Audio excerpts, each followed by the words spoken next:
भोलेनाथ का ध्यान किया, बोले महादेव आइए मेरी रक्षा करिए। तो भगवान भोलेनाथ ने क्या किया, भगवान भोलेनाथ ने भी एक संत का रूप बनाकर और आकर कहा मैया सीता भिक्षाम देहि। राम जी ध्यान ही कर रहे थे, भोलेनाथ संत का रूप बनाकर आ गए। राम जी आए और समझ गए कि हाँ मेरे इष्ट मेरे भोलेनाथ आ गए। बोले चलो बाबा जी अंदर चलो। सीता कहने लगी प्रभु एक ही की तो पूर्ति हो नहीं पा रही, दूसरा और आप लेके आ गए। राम जी कहने लगे सीता चिंता मत करो, यह ब्राह्मण हमारी रक्षा करेंगे। सीता कहती है देखते कैसी रक्षा करते हैं। अब अगस्त जी महाराज जोन चटाई में जोन आसन में जिस आसन में बैठे हुए थे आधा मुड़ा था, उसी आसन को पूरा कर दिया और बगल में भोलेनाथ जो संत रूप में थे उनको भी बिठा दिया। भोलेनाथ ने अगस्त महाराज को देखा तो बोले वाह क्या भोजन चल रहा है, एक तो कन्या पूरी एक ही बार में, एक गंज सब्जी एक ही बार में पी रही है। भोलेनाथ जी संत के रूप में थे, बैठ गए बगल में। बोले देखते हैं अगस्त महाराज कितना खाओगे आप मेरे सामने। अब मैया सीता परोसना प्रारंभ कर देती है। अगस्त महाराज और भोलेनाथ दोनों में होड़ा हिस्सी लग गई। एक टोकनी पूरी अगस्त जी महाराज खाते तो भोलेनाथ 2 टोकनी खा रहे हैं, और भगवान भोलेनाथ 2 टोकनी खाते तो अगस्त जी महाराज 4 टोकनी खा रहे हैं। सुबह से शाम हो गई, अब हजारों में नहीं लाखों में बनाने वाले लगे हैं। मैया सीता आई और कहने लगी क्यों प्रभु जी यही चल रही है रक्षा, क्यों ये तो रक्षा नहीं भक्षा चल रही है। बोले अभी तो हम तो 4-10 दिन चला लेते अन्न को, लेकिन अब दोनों में इतना ज्यादा दौड़ चल रही कि अब नहीं चलने वाला हमारा। भोलेनाथ ने कहा बोले सीता हमारी रक्षा करेंगे चिंता मत करो। मैया सीता जो थी माँ थी, भगवान भोलेनाथ माँ सीता को मानते थे और राम जी सती पार्वती को माँ मानते थे। और हमारे सियाने कहते हैं ना कि मघा का बरसा और माता का परसा बड़ा शुभ होता है। मघा में पानी गिर जाए तो समझ लो कि वह साल बहुत अच्छी है। और मैया कितने भी भूखे हों, मैया अगर प्रेम से खिला दे तो बड़ा आनंद आ जाता है। लेकिन कलयुग की और आज की व्यवस्था क्या चल रही है, पत्नी के परसे चाहे जब बरसे, जब तक सामने बैठ के अगर भोजन ना कराया जाए तो आनंद नहीं आता। चाय तो जब बरसने लगता है। पानी भी देखा होगा आपने, 12 महीने जब उसकी मर्जी जब ही बरस जाता है।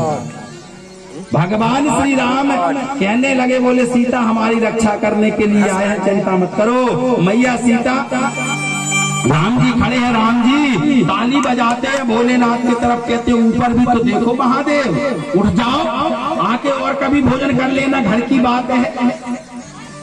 महादेव भोलेनाथ ने क्या किया, संत रूप में थे, भगवान ने तुरंत वही थाली में हाथ धुआ और प्यारे प्रभु भोलेनाथ संत रूप में थे, भोजन से उठ गए। अगस्त जी महाराज को क्रोध आ गया, बोले हे संत हे ब्राह्मण, तुझे जो है पंगत में भोजन करने का ज्ञान नहीं है, जब तक मैं भोजन कर रहा हूं तूने कैसे हाथ धो लिया, भाग जा नहीं यही श्राप दे दूं। अगस्त जी महाराज ने जैसे कहा, प्यारे प्रभु भोलेनाथ वहां से अंतर ध्यान हो गए। मैया सीता जैसे ही पूरी लेके आई, अगस्त जी महाराज ने मना कर दिया। मैया सीता ने इतनी लंबी सांस ली, दोबारा तक नहीं कहा कि एक और ले लो। मैया सीता ने बड़ी लंबी सांस ली। इसके पश्चात भगवान अगस्त जी महाराज कहने लगे अब हम परिपूर्ण हो चुके हैं। अगस्त जी महाराज कहते अब मुझको पानी पिलाओ। जब पानी पीने की बारी आई तो अगस्त जी महाराज इतना पानी पी रहे हैं, सभी बावड़ियां जो है, सभी नल है, कुआं है, सबसे पानी जो अगस्त जी महाराज के लिए टंकियों से भर के पहुंच रहा है। राम जी आके कहने लगे प्रभु हे अगस्त जी महाराज, हम असमर्थ हैं, आपको पानी नहीं पिला सकते।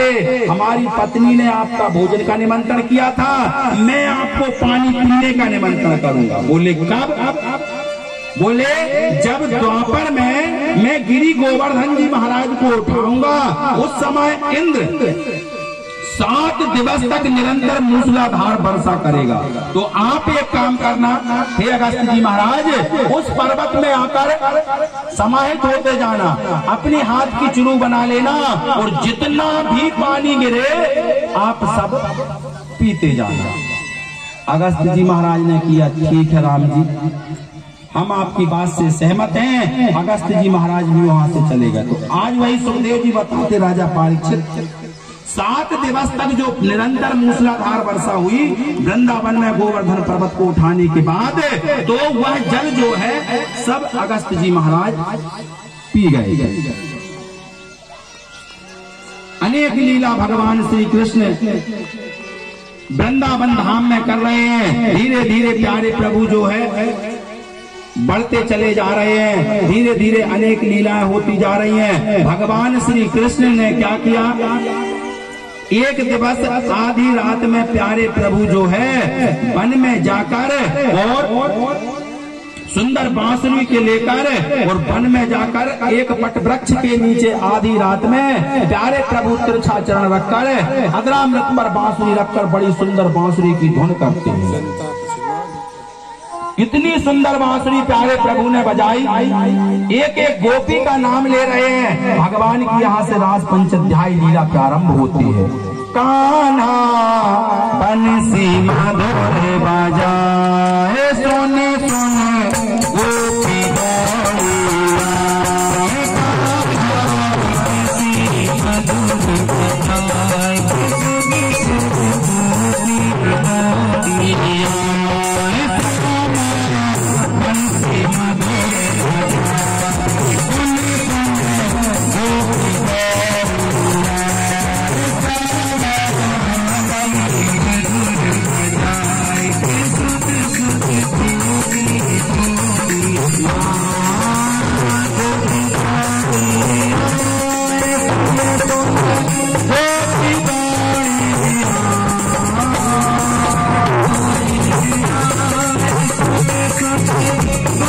गौरिया,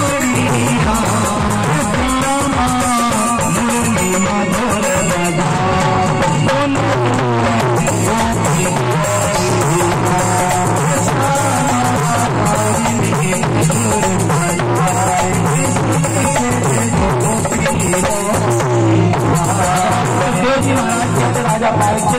बड़ी सुंदर व्यवस्था के अनुसार काम चल रहा है, बड़ी सुंदर व्यवस्था हो रही है। भगवान श्री कृष्ण इतनी सुंदर बांसुरी को बजाते हैं और बांसुरी जैसे ही बजती है भगवान श्री कृष्ण इतनी सारी बांसुरी बजाते हैं। एक एक गोपी एक एक सखी का नाम लेकर भगवान जो है पुकार रहे हैं और एक एक सखी जो है सारे की बांसुरी सुनकर पहुंच रही है। चंद्र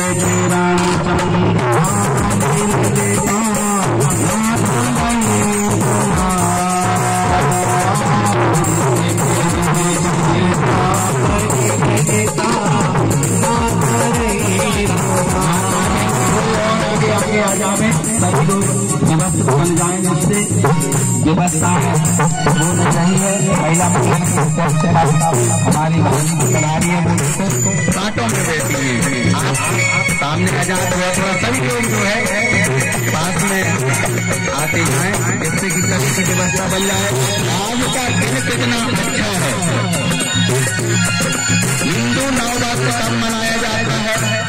हिंदू नया वर्ष जो है चैत में मनाया जाता है। चैत की प्रतिपदा से हिंदू नया वर्ष जो है प्रारंभ होता है और आज का दिन जो है वह अंग्रेजी नया वर्ष है, 1 जनवरी है। बड़ा शुभ अवसर हमें प्राप्त हुआ है और भगवान श्री कृष्ण का यहाँ पर भव्य रुक्मणी माँ के साथ में विवाह संपन्न होने के लिए जा रहा है। बड़ा शुभ अवसर आप माताओं बहनों को हम सभी को प्राप्त हो रहा है। भगवान की जब असीम कृपा होती है तब कहीं जाकर हमें इस अवसर प्राप्त होता है और नर्मदा मैया तो इतनी प्रसन्न है कि हमारे ऊपर हमको 100 अवसर देती ही चली जा रही है। देखिए यह कथा हमारे राजेश भैया पलटू भैया हैं, बड़ा इसमें बड़ा प्रेम है।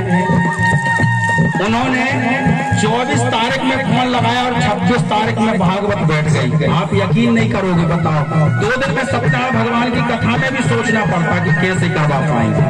लेकिन धन्य है उनकी टीम, इतना सुंदर कार्य कर रही है जिसका कोई अनुवादित हम नहीं कर सकते हैं। और जिसमें दुकानदार भैया, अरे वो तो इतने बढ़िया प्रेम से भोजन कराते हैं, जी के सिवा कोई बात नहीं लगाते। रात में हम लोग साथ में बैठे थे, भाभी का फोन आया होगा, बोले आ जाओ जल्दी, अब 12 बज रहे हैं, गोली दवाइयां खा लो। जी जी अभी आए। मतलब इतनी सुंदर मर्यादा उनके अंदर है, भगवान उनको हमेशा आरोग्य बना के रखे। और बड़ी खुशखबरी की बात है, 21 फरवरी से पुनः चौरपाठा में भागवत होने के लिए जा रही है। बांके बिहारी की बड़ी असीम कृपा है, नर्मदा मैया की बड़ी कृपा है। 21/2/2023 से 21/2/2023 मतलब 1.5 से 2 महीने के बाद फिर पुनः भागवत कथा होगी। आयोजक होंगे पंडित श्री दया शंकर जी मिश्रा, राजू महाराज जी के नाम से प्रसिद्ध है। वह भागवत कथा भगवान की कराने के लिए जा रहे हैं, जिनके पुत्र नीरज मिश्रा सुमन भैया है, पंडित श्री दिनेश तिवारी जी उनके दामाद है। ये सब मिलकर श्रीमद् भागवत महापुराण का आयोजन 21 फरवरी से करा रहे हैं। सभी लोग उस कथा में भी आमंत्रित हैं। बोलिए वृंदावन बिहारी लाल की जय हो।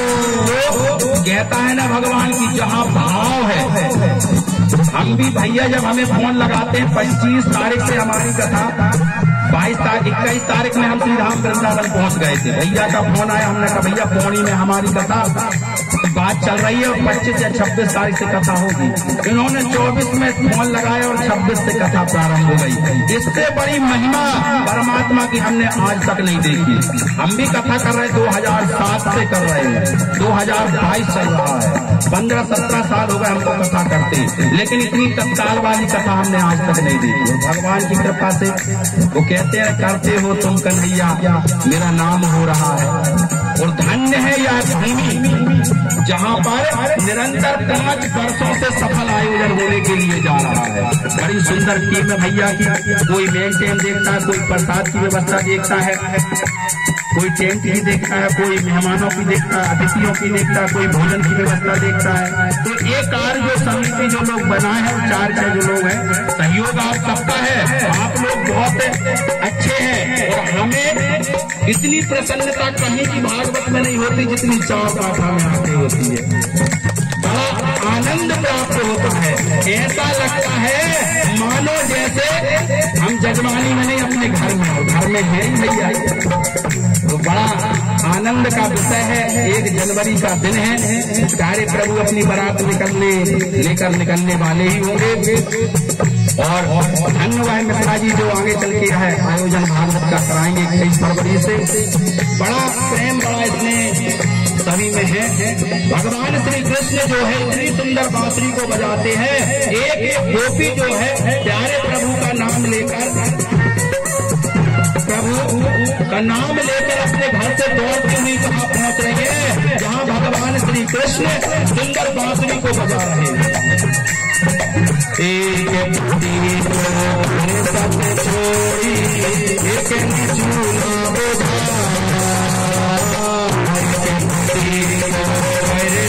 छोड़ी